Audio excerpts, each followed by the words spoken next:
Greetings, students. I hope you're all doing well. This is Satyaki Chakraborty from Indraprastha Law College, Greater Noida, and today's subject is legal and constitutional history. And the topic of the day is reforms or judicial reforms by Lord Cornwallis for BLLB third sem students. In the last class, we have discussed about the judicial reforms by Lord Warren Hastings, the changes that were brought by Warren Hastings under his governance in the domains of criminal and civil jurisdiction. And we also saw what changes were brought by the judge Lord Elijah Impey in the domains of law too. Today's class focuses on the judicial reforms of the criminal and the civil judicature by Lord Cornwallis. Lord Cornwallis succeeded Lord Wellesley as Governor General in July 1805. This time he came to India never to go back, and he died in the following October. Lord Cornwallis was very much, versatile in Roman law. Since we all know the whole scenario of law originated from Roman law itself, and Lord Cornwallis had read Roman law pretty well.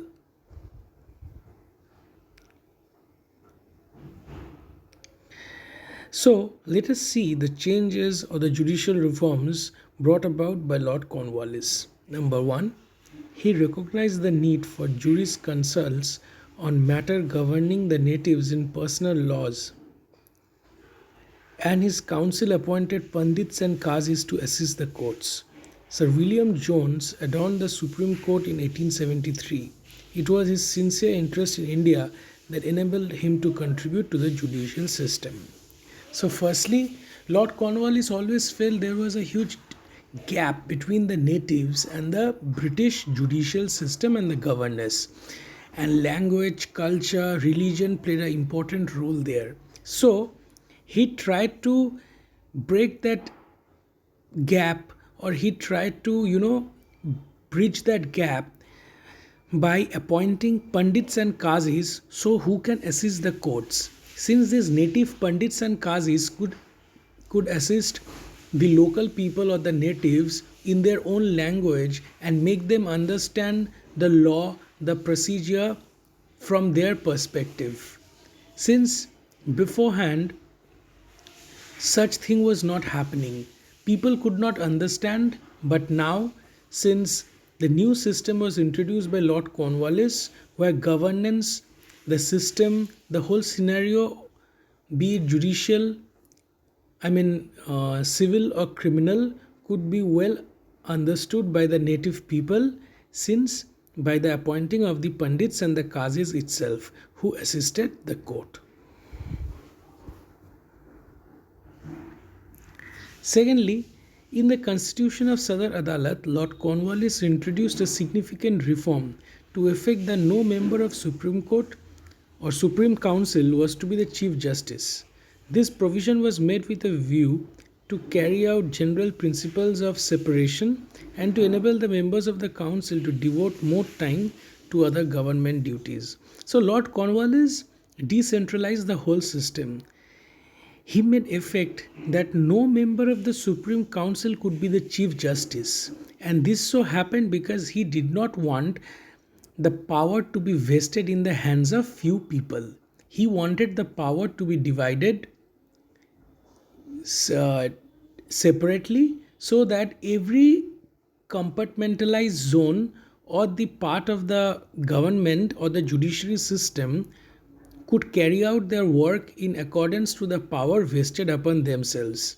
And this general principle of separation also enabled the council to devote more time in government duties, because when power gets into the hand of few people, they used to misutilize it, and abuse it. So now, since the power being divided to the different section of the judicial system, and they were ordered to carry out those orders in accordance to the power given to them, they could provide or devote more time to the government duties.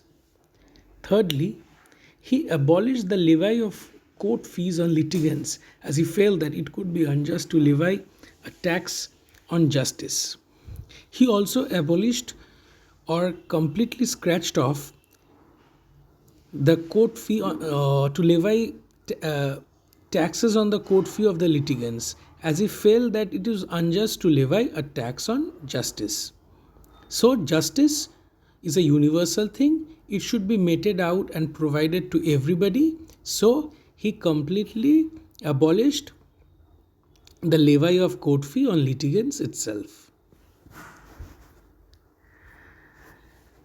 Further, he introduced a regularized system of appeals.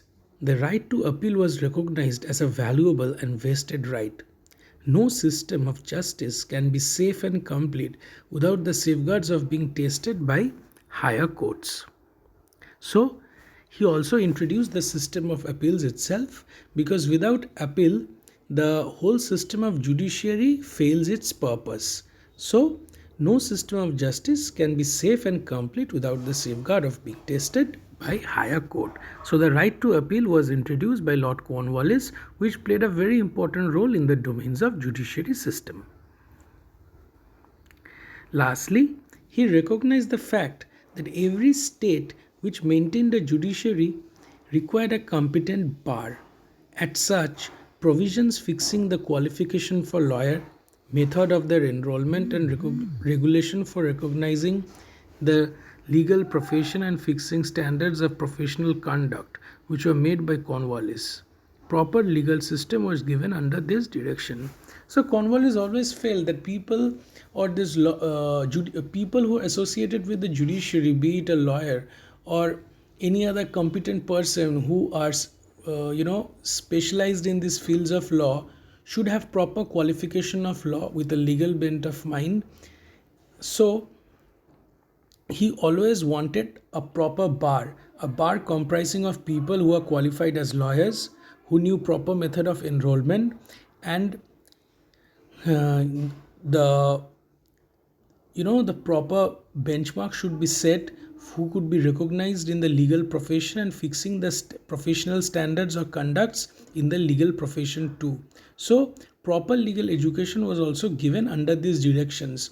So he wanted a sound judicial system, and along with the sound judicial system, he wanted people who associated with it with proper judicial skills. So he also said, created that bar for it. Henceforth, these are the certain civil and criminal judicial reforms by Lord Cornwallis. Thank you, class.